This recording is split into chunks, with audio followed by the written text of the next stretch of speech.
Hasina লেসপেন্সার, BNP নেতার ভাই পররাষ্ট্র সচিব জসিম আমি বয়ানরে আবার মাঠে আনিছে। এই আমি বয়ানরে আমি তার প্রত্যেকটা দাবি নিয়ে কথা বলবো, তার শয়তানি আর মূর্খতা ধরাই দেব, এবং এটাও ধরাই দেব যে এটা গ্র্যান্ড ইন্ডিয়ান প্ল্যান।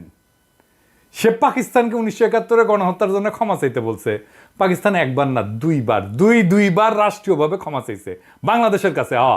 আমি সেই প্রসঙ্গে প্রমাণ সহ আসতেছি। এখন থেকে 9 এপ্রিল বাংলাদেশ, ভারত, পাকিস্তানের পররাষ্ট্রমন্ত্রীদের ত্রিপক্ষীয় একটা বৈঠক হয়। সে বৈঠকে বাংলাদেশে প্রতিনিধিত্ব করে মুজিব সরকারের পররাষ্ট্রমন্ত্রী ডক্টর কামাল হোসেন।